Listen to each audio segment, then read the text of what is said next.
The next topic we're going to discuss on Boxing Bros is it time for MMA fans to admit boxing is a real fight? Now, look, I saw the guy, Ariel, whatever. I really don't know his name like that. I don't watch MMA. I'm not trying to knock MMA or disrespect MMA. I'm just not into it. It's just not my thing.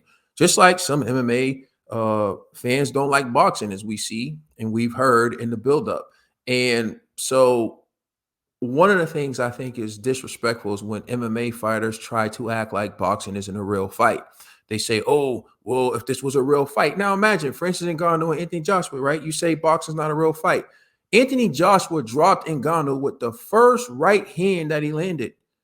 Ngannou cannot take a right hand from Joshua. So let's just say hypothetically they met in a quote unquote fantasy street fight that MMA fighters like to make up, and Joshua punched him in the face one time.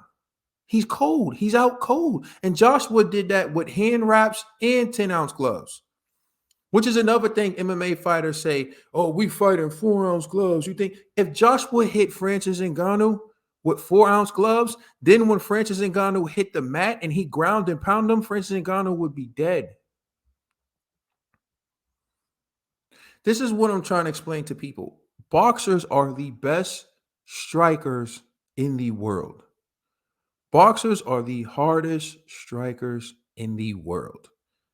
Like hands down, point blank, period. Don't be fooled. Boxing is an art form. Yes, it's one type of art form. And in MMA, you have a variety of skill sets, and it's practically a free for all, which gives one guy many ways to win. I'll give you that. In boxing, there's only one way to win. And the boxer with the most skill will win most of the time. Now, Tyson Fury had more skills than Francis Ngannou. Francis Ngannou had power. He caught Tyson Fury. He hurt Tyson Fury. He missed his window of opportunity. Tyson Fury got up and used his boxing skill to get the W. Although I thought Francis Ngannou won the fight by one round, he still wasn't able to take advantage or capitalize on hurting Tyson Fury the way, let's say, a skilled fighter like Anthony Joshua could. Because even Deontay Wilder's a one-trick pony, and he hurt Tyson Fury with his one trick, but he didn't have anything else in the bag. And this is where I think Tyson Fury may be in trouble with someone like Anthony Joshua, because Anthony Joshua has power and he's not just a one-trick pony. But still, we need to see that fight play out. And I'm not saying that Tyson Fury can't win that fight, because we saw Alexander Usyk use skill, boxing IQ, to beat Anthony Joshua. So it's doable, but that doesn't mean Fury can do it. And that doesn't mean that Fury has the chin that Usyk has. Usyk took punches from some very hard-hitting heavyweights like Anthony Joshua and Daniel Dubois. And I don't necessarily know if Tyson Fury has ever been in a ring with someone who can punch as hard as Anthony Joshua and Daniel Dubois. But again, styles make fights. That's what we always talk about.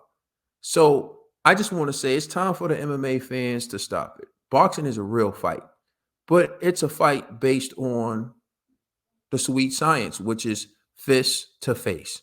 And we all saw when Anthony Joshua's fist met Francis Ngannou's face, he couldn't take it and he got knocked out cold. And that's what hand wraps and 10-ounce gloves. So think about it. Using the MMA logic, if they were 4-ounce gloves, not only would he have dropped Francis Ngannou, he probably would have jumped on top of him before the ref could have intervened, ground and pound him with them same 4-ounce gloves, and we wouldn't be talking about Francis Ngannou putting up a good performance. We would be talking about God bless him. So please stop the madness.